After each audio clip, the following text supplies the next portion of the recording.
Welcome back to our second session on how to start a business. And hope you were able to join us in the last session and that you were able to spend some time in prayer and reflection on how God has created you, on how your experiences, your education, your gifts and your talents and ability can work together to be the person, the answer to prayer that you may be for somebody else by providing work, by providing products or services that are meeting a need in your community and in this population that we have in the world.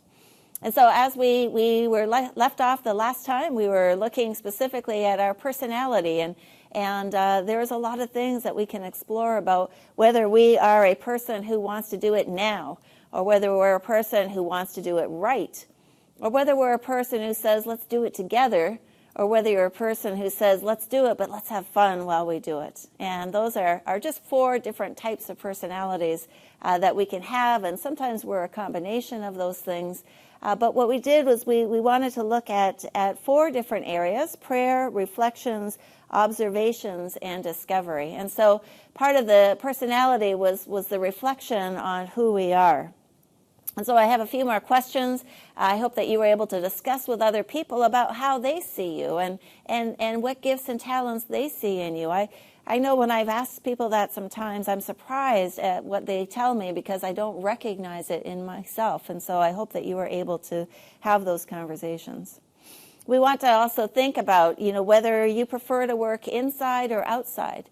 I know some people who say that to work inside would just, be terrible for them, that if they aren't working outside and in nature and in creation and feeling the wind and the sun, that is life-giving for them. And so knowing yourself in that regard is part of the reflections that you can think through in terms of what type of business you might do. Do you prefer physical work or work at a desk? Does working hard and with your hands and arms, does that give you energy? Or would you rather work with your brain and your mind and thinking and writing and creating in that different way? Do you prefer to work on a team or to work by yourself?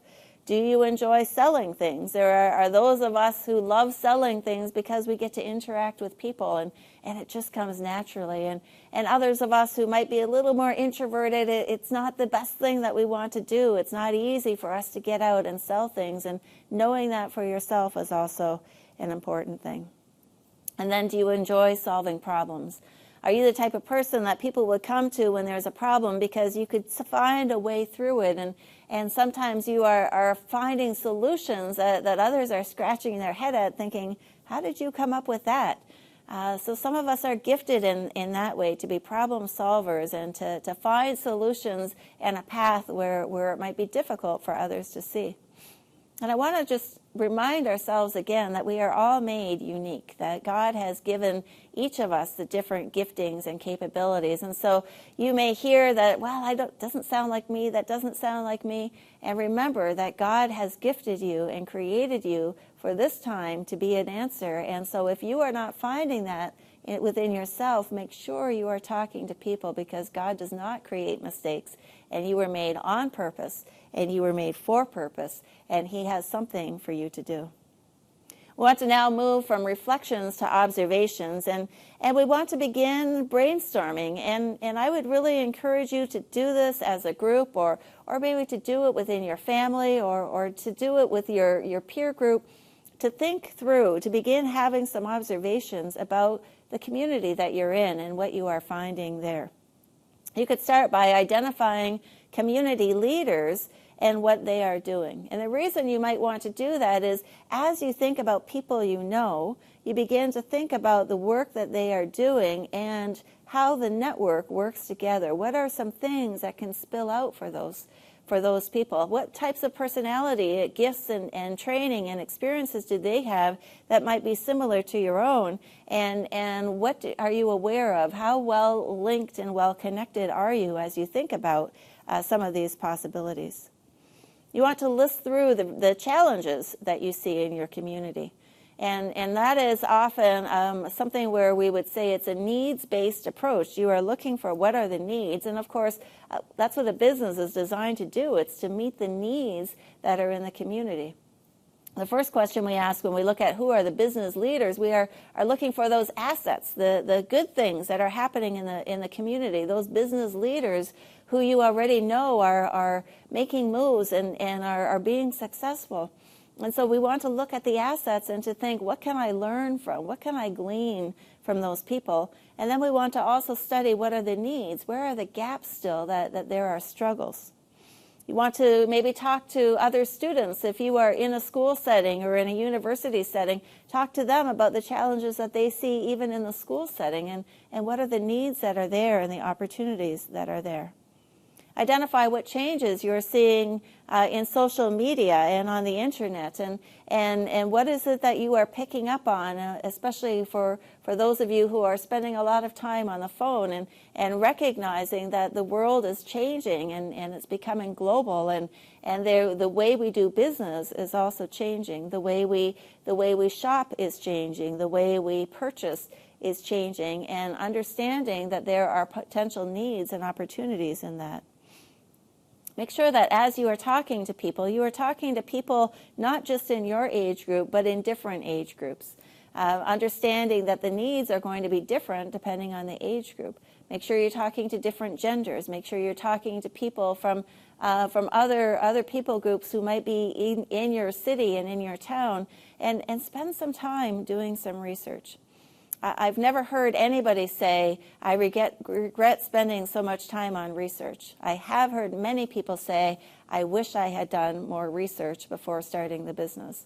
And so take your time and don't be in a rush on this, and recognize that to listen for God's voice and to understand how you can meet a need means that you might have to spend some days interviewing and talking and listening and learning and writing notes and seeing where those patterns might be.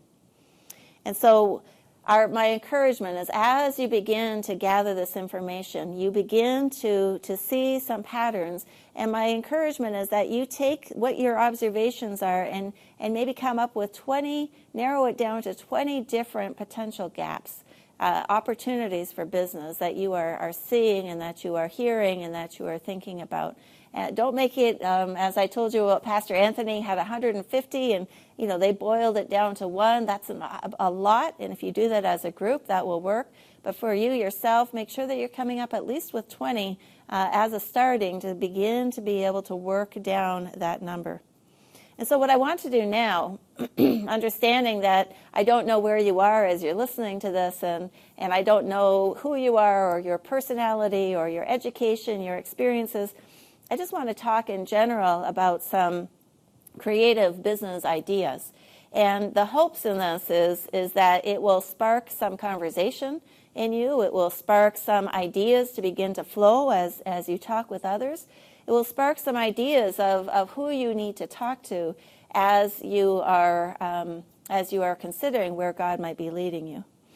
One of the things that we know is a global issue is that there is so much waste, and we continue to generate millions of tons of waste on a daily basis, and that is expected to double in the next few years. And so, as I said earlier, every social need is a business opportunity. And what we are hearing is that people are being very creative in what to do with some of the waste that they are encountering. And so you can look in your own community and see what are the opportunities for dealing with waste.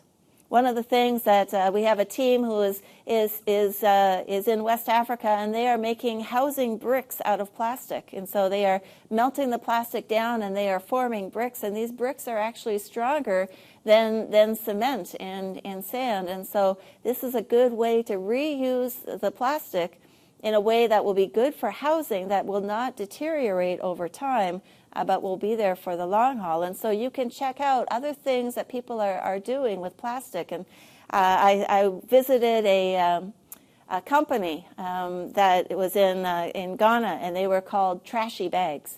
And what they did was they collected bags made out of plastic, and not just the ones that are prohibited now in many countries, but the water sachet bags.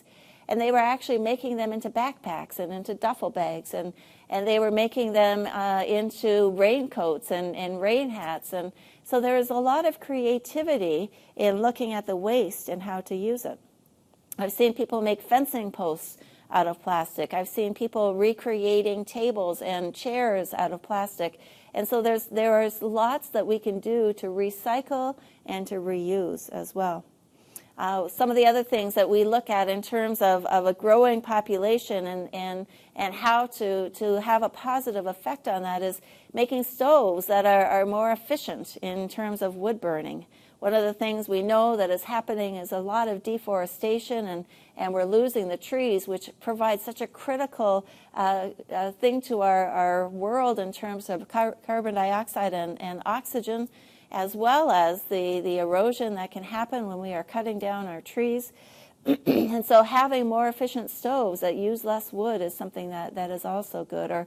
Or making briquettes out of garbage as well, that can be helpful for burning and for using for the cooking that we're doing. So these are some things that you can look at. What is an opportunity that is currently a problem in your community, and how can you meet that need? Another need that we see everywhere in especially the majority world is construction is booming. As the population continues to go up in the majority world, we just see a great demand for construction. And maybe you are not somebody who would want to build a house or to build a building. You don't have that capability, but maybe you can be a supplier of something that people who are doing construction need. Maybe you can supply something that right now they are having to go outside of the community for, and you can become that link as they are looking to do the construction and begin to provide some of those items that they need. Another thing that we see, again, is there is a lot of waste of fruit and of certain types of vegetables that end up spoiling before we can use them. And so I heard a story in Nigeria. They grow a lot of oranges, but they are actually importing orange juice. And so how can we help these oranges that are spoiling to be able to be made into orange juice and provide something locally? And so where is there an issue going on as it relates to not waste just in terms of garbage, but waste in terms of using some of the things that God has given us, and what might be the potential that we have to make a difference and to provide those things? And so as we see the population rising, we see that there are needs for water purification. We see that more and more people are going to have disposable income. That is on the increase as we see income rising in many countries. And that means that we can buy purified water, or we need water purification systems. That we're going to see a rising demand for meat as the population grows, for grain as the population grows. And what can we do to help increase our productivity and yet still be good caretakers of the land that God has given us? And so some of those now are need-based driven ideas, and you can look at your own community and think about the needs that are there based on your current circumstances and your current situation. Another thing that we see in the business world is that doing a service business is often easier than doing a business that starts with sales and with products, because it's less intensive in terms of capital and having the money that you need to start it. It's less intensive in terms of having the place to store these things. And so that maybe there's a service business that you could start with to take some of the gifts and talents that God has given you. And so some ideas for service industries that you can look at in your own community is house cleaning or house painting.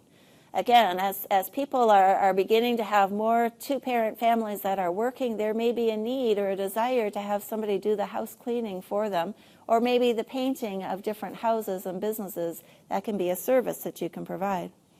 For others, you may be just great on your phone and you love to be in social media, and you can help businesses and churches and NGOs to do their social media marketing, or maybe you know how to do website design and can serve in that way. Waste management is another thing, and so there's a lot of money that people have in terms of collecting plastic, and so there are a lot of people that we know that are collecting it from their communities and transporting it to those who will use it, and they can generate money in that way. Others, of course, see the challenge of collecting the waste and and being able to get it to those dump sites. And so that is another need in many communities. Some of you may be able to provide a transportation service, and of course Uber and other things like that are on the rise, or maybe you own a motorcycle and you can use that as a side business even as you are working for another business. You can do this in evenings or on the weekends as a side business. Senior care, as people are living longer, it's becoming a challenge in more and more places where, again, the family is not able to stay home to fully care for a mother or father who might be suffering. And so providing care for seniors is another service opportunity. Mobile pet care or pet sitting. Again, in many places, in the majority world, we don't see that as much, but it is growing in terms of people desiring to have animals that need to be cared for, especially if they are going away for work or they're going away on a holiday, and that's something that you can provide. Mobile delivery services are something that is taking off. And if you live in an urban area, one of the things that you are seeing, of course, is that in urban areas, transportation and traffic is becoming a huge challenge. And so people are spending 1 to 2 hours going to or from work, and they are looking for convenience. They are looking for things that will help them to be more efficient. And so food delivery is something that we are seeing significantly increase as an opportunity. And you can do that on a bike, you can do it on a motorcycle. You're able to weave in and out of traffic a lot easier than the cars, and providing that service for those who are driving these long distances to get to their job is something that is increasing. Another thing that I hope is coming back more and more is the use of cloth diapers, as we recognize how disposable diapers are a challenge for our environment in terms of plastic and in terms of how long it takes for them to break down, and it doesn't really fully ever break down. But cloth diapers, a lot of people don't like to use them because they are a challenge, of course, to clean and to wash. And so a diaper delivery service for cloth diapers is something that you could begin to do to help the environment and to help mothers to help take care of that issue. Makes it a little bit more feasible for them. It's cheaper still to hire somebody to help you to clean the diapers as opposed to buying the Pampers or disposable diapers. Graffiti cleaning services is another thing. And just if you have a lot of graffiti in your cities and in your towns, and the government might be looking to hire somebody who can specialize in a certain area and help with that to help keep the town beautiful. And then, of course, painting in the town. I was recently in a city, and it seemed like every curb was painted, and the city just felt very different and unique and beautiful because somebody was taking the time to paint all these areas that otherwise would not be seen as beautiful or something your eye would even be attracted to. And so those are just a few service ideas. There are so many. And so maybe, again, you want to try something out and see how it feels for you before you invest a lot of capital. See how it feels in terms of getting customers or beginning to build a client base, and see how your energy level feels as you begin to do some of these services. Again, because you're mobile, you don't have to pay for rent. You don't have to pay for inventory. You don't have to pay for a lot of the other overhead costs that you might have to do if you are opening a shop. So ask God, again, what is in your hand? What are the services that you can do? And how does it meet some of those needs that you are seeing in the community as well? Other needs that you might be able to respond to as you are observing is the need to add value to locally sourced commodities. And that is something that I've seen in many places, that we are creating in these different places great things, great products, but we don't package them well, and we don't necessarily know how to label them well, and therefore they are not getting the attention that they could have. So what are the things that are being created in your community, in your city, in your nation, that you could add value to and help those who are doing those creations to find better and bigger markets and contribute in that way yourself? And so it's time you could go walk through your marketplaces and see what is there and where are things that you can add value to. Another thing is intra-country tourism is on the increase. Again, as incomes are going up, we are finding that people are beginning to do more tourism within their own countries. I can't tell you how often I've been in a country and I've asked the nationals that are there, have you been to this place or this place, not even that far from where they live, and they tend to say, no, we don't, that's for tourists, we live here. But that's beginning to change and increase, and as we see population increase, as we are seeing incomes increase, helping people who are to see the things in their own country and to take them on tours, that is something that is increasing. And so, of course, as we look at that, we know it's more affordable to see things in our own country than it is to go internationally. And so there's a potential gap there in the market to help people be able to experience things within their own setting. And then the last thing that I want to talk about is what things that are not manufactured locally, and looking around to see what is being brought in from other countries, what is being brought in from other places, and how could you possibly meet a need. Especially with gas prices being what they are, being fluctuating so much as they continue to rise, one of the things we can look at is how we can meet the need of providing locally what is currently being sourced by many different businesses who all might need the same thing. To do that means that you would need to spend time in the marketplace and to listen and ask people questions like, what are you having to travel for in order to get? And asking multiple people that same question, you may hear some themes and begin to take note of things that are needed that they might come to you for if you were doing that. And once you come up with one or two of those ideas, you can go back to the marketplace and say, hey, listen, you said that you were going out of town to buy this. If I were to bring it in locally, would you buy from me? And you begin to create customers as you are talking with them about meeting their need and helping them to reduce their costs in order so that you also are contributing to their bottom line.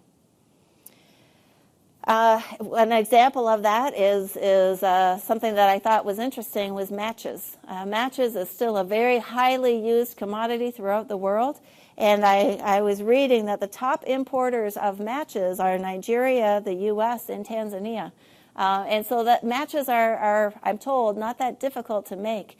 But that's just one example of looking at what is a commonly used product, who is producing it, where is it coming from, and is that something that we can step into and learn how to do.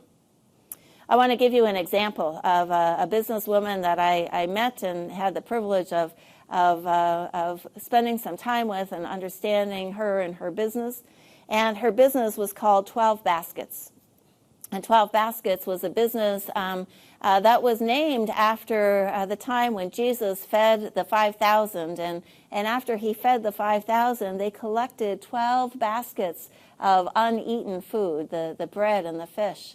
And so this woman had an idea to do a business that was based on other things that were left over and how to reuse those leftovers, because her question was, what happened to those 12 baskets of food? If they were gathered again, our guess is it wasn't just disposed of, but it was used in some way. And so some of her business ideas are to go around to area hotels. And in many hotels, people will use soap for one day and then they leave. And what happens to that soap? And so she made an agreement with hotels in the area, and she was collecting the soap from them, and she was melting it down and adding some things to it to make it laundry soap that other people could then buy and use. Another thing that she was doing was going to area carpenters and collecting their wood shavings. And then she had a press that would make these wood shavings into briquettes that could be used to start the fire to get the coal burning, especially when you are living in a very humid environment. Getting that coal to catch sometimes is difficult, and so these briquettes were helping in that way.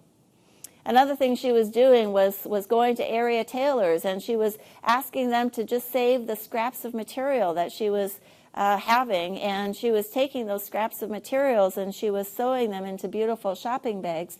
And especially in a country where you are not able to use those plastic shopping bags, having strong reusable bags is important, and that was another gap that she was filling in those places. And so those were some of the businesses that she was doing through this business called 12 Baskets. And so she had an economic bottom line, and we talked earlier about having a quadruple bottom line, 4 goals that we believe will help fulfill what God has called us to. And so she made sure that she was making a profit from those things that she was doing. She obviously had an environmental bottom line, fulfilling Genesis 2:15, which says to work and care for the environment, because she was taking what other people deemed as waste in order to make new products that people would be able to use. She had a social bottom line because she was taking in women who were not working, and she was helping them learn these different skills, helping them then to be able to start their own businesses in their own communities doing similar things. And then she had a missional bottom line, fulfilling the Great Commission, because she was having Bible studies with these young women as they were learning these skills and learning together, what does it mean to be a disciple of Jesus, and how do we do our work as an act of worship? Even if we don't always love what we're doing, when we commit it and we do it as unto the Lord, it becomes an act of worship, so that worship is not just what we do in the church building with the songs that we sing, but it's what we do in every place and in every space through the work that we do. And so she was helping these women to learn to do their work as an act of worship. And so that's an example of one type of business where she was looking at the gaps and the needs in her community, and her business ended up not only helping the environment, but it also was fulfilling the social need, loving your neighbor by helping people to get jobs and be able to start their own businesses as well. There are many places that you can Google yourself to find different businesses opportunities. There's one that's called Small Starter. You can look that up, and it has 101 interesting ways to make money, and it has it for Africa and Asia and different places. So you can Google that and look for yourself and begin to get some ideas. Again, doing the market research that is important to do. And so now you have your list of 20 things, and hopefully you've kept it to 20. And you need to go now and bring it down to 10 and begin to decide what are the things that maybe are just kind of outside the scope of who I am, and maybe it's not the biggest need, and try to narrow it down to 10.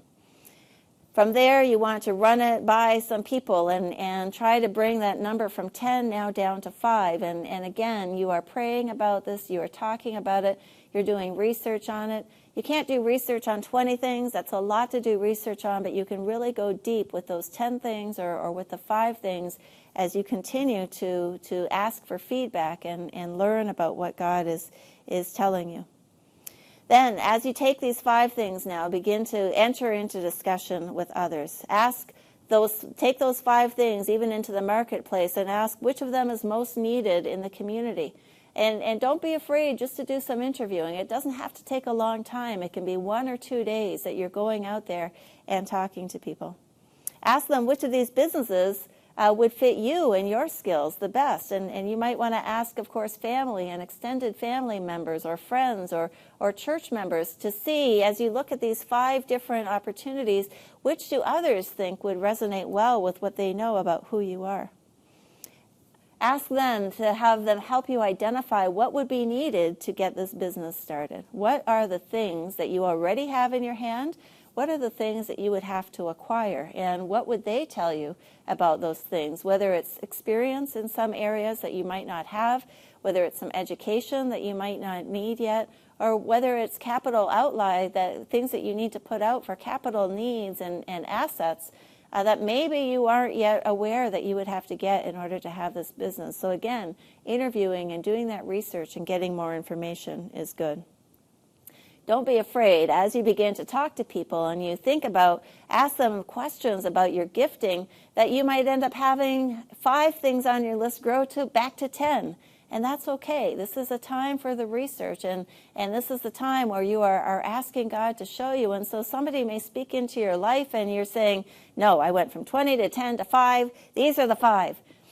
Be open to what somebody else might say to you, and be willing to put something on the list that wasn't there, because at the end of the day, you want to do what fits into your gifting and into your passion, because God gave you those gifts and those passion for a reason. And finding something that you love doing is just so important for you, for your customers, for whatever it is that you're working with. It will make a lot of difference. As you begin brainstorming, you may also find that the thing that you have on your list, one of those 5 things, is not the actual thing you need to do, but there may be a supporting role that you might do. So, for example, maybe you say, I love the outdoors, and I love fish, and I happen to live by a lake, and I know people who have done fishing, and so maybe I can go into fishing. And as you begin to look further, you may see that there's actually a gap in the market for fishing supplies. And maybe people are having to go outside to buy the nets or to buy the hooks or to buy different fishing needs. And so maybe that's something that you need to go into instead. Or maybe you're finding that people are fishing already and the market is pretty saturated with fish. And even though you love it, there are not enough people that are cleaning the fish or packaging the fish for people to buy. And so as you look at one of those 5 areas, be sure to think outside the box as opposed to directly doing those 5 things. Maybe there are support roles and needs that you are able to fill within those 5 areas. And so as you think about those 5 things, you want to ask the following questions. What is the problem or need that I will be solving or addressing? What is it that I am solving? What is the problem that I am able to solve or address? What product or service will I offer? The second question. And will it be different from those around me who might be doing something similar? In other words, how can I differentiate myself? I know we've all been to areas that charcoal is the one I think about. Many people are using charcoal for cooking, and you go into an area and there are 50 people that are selling charcoal. And you think, how can they be competitive when they're all sitting around each other? And I know that the ones in the front get more customers than the ones in the back. And so you want to be able to think about how would you differentiate yourself? And does the market really need more of the thing that you are proposing to do? Because you want to be able to meet something that's not currently being met or meet it in a different way. The third question that you want to ask is, who are my customers? Who are the ones that I will be targeting who have this need that I am seeking to address? And how many customers might there be in the area? And how many competitors might there already be? And you need to think through some of those things so that you don't start something that already has customers that have that need met. You need to think then about how will I sell? And that means we want to think about the physical location. Do you need a physical location, or can you do this from your home? Will you have an online presence, or will you be mobile going to different people's places? And so you need to think about how will I sell it once you have narrowed that down to what it is that you are going to do. And then the fifth question is, what impact will it bring to the community and to the environment? What is the footprint that you will be leaving? How will people be blessed? But what also will I be using, and what does that look like from the flourishing of God's creation and helping everything to flourish? And so you want to think through that as well. As we come to the end here of this session, we want to just take a look at market research and understanding what it means for us to do market research. And actually, I'm going to save that for the next time. When we come back, we are going to be looking at Numbers chapter 13 and understanding how Joshua did market research as they entered into the Promised Land. And so as we leave this session, I want to encourage you to think through this and to pray through the opportunities. And I just hope that you're getting a little bit excited about the opportunities that are there, and that you've had some ideas come to mind about gaps that you can fill in the market and how you can do that. And I really hope that as you leave this session, you will talk to those that you are in the room with and brainstorm together and pray for each other, that God will show you how he can use you, remembering that you were made on purpose and that you were made for purpose. May God bless you, and we'll see you next time.